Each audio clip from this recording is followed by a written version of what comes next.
Welcome back, ladies, gentlemen, and all else to another video about another creepypasta. Today we will be focusing on one of the most influential and popular video game franchises of all time, that being The Sims. A franchise that exploded back when it was first released back in 2000 and is still going strong to this day. My personal favorite in the franchise is, mostly because it is the one I've spent the most time in, The Sims 2. Though by all intents and purposes, I do think 3 is the better, more expansive game, but I have more memories with 2. I gotta play more of 3, man, and maybe some of 4 too. It's been quite a while. I mean, not gonna lie, the ghost from Sims 2 used to scare the ever-living daylights out of me back when I was younger, so, you know, maybe we can salvage some spooky material through that and make a worthwhile internet horror story because of that. We're about to find out. This story is simply known as The Sims, and damn, the story is still on the official Creepypasta wiki and was apparently written back in 2010, or possibly in 2012, and it seems to be fairly popular. This will be a blast from the past. Hopefully it won't have aged too terribly, but that remains to be seen. Maybe it still holds up, eh?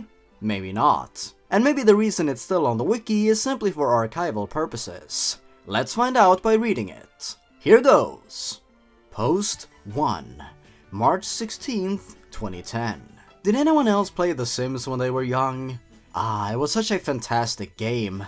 Wasn't it fun to have a wife/husband, kids, a job, and a jacuzzi in your bedroom? Good times. This idyllic lifestyle representation is giving me existential dread already, and I'm just 20 years old! Anyway, I have this weird problem with my game, and I was hoping one of you guys could solve it. So I recently got the game off of eBay for £1.20. eBay. The story is old and probably was one of the first creepypastas to use this trope, so I let this one slide. There weren't that many bidders, and I was willing to pay a lot to bring back an old childhood memory. After I installed the game, I immediately launched it. After playing the tutorial to remind me of the game's controls, I made a sim. I called him David and gave him the cancer personality. Then I moved him into a lot. I made him a cute little bungalow and gave him a job in the medical career. On the 7th sim day, I finally got him to marry a sim called Truce. Things were going well, and by the 11th sim day, my sim had 2 children, Matt and Lisa. You are tearing me apart, Lisa! On the 15th day, David was in work and the kids were in school. Truce was the only one in the house and her hunger levels were low, so I decided to make her cook dinner. Just as she was cooking, David arrived and he went over to his wife to greet her, and next thing you know, the oven was on fire. Upon being set alight, the flames instantly spread and engulfed Truce. By the time the firemen arrived, Truce was already just a pile of ash. After the firemen extinguished the flames, a box came up saying that Truce died in the fire. I was frustrated by this, but I carried on with my game. Standard Sims business as usual. Strangely, instead of doing obvious things, such as taking a shower, cooking a meal, etc., in free will state, all he would do was mourn. Of course, if I were to command him to do something, he would do it, but then he would go straight back to mourning.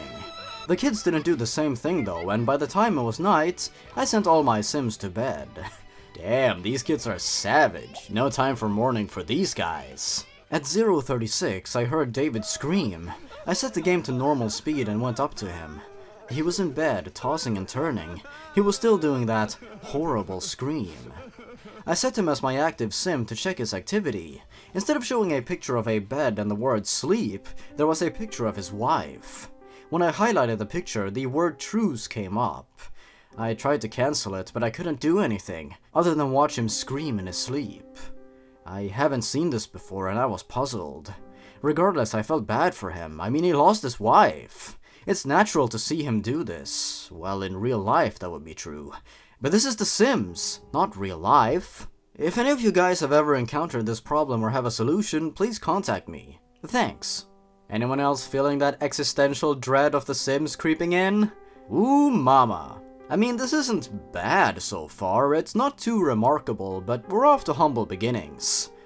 Oh, and we're almost done. The story better pick up soon. Post 2, March 17th, 2010.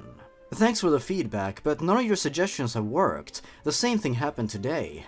Mourning all day and then screaming at night. I have also noticed that when my sim is in the nightmare state, his fun, comfort and social bars always plummet. I've also sent the guy who gave me the copy a private message, but he hasn't replied. Keep sending solutions though, I might find one that works. Thanks. Yeah, why is this peculiar stuff happening? I hope our questions will be somewhat answered. Post 3, March 19th, 2010.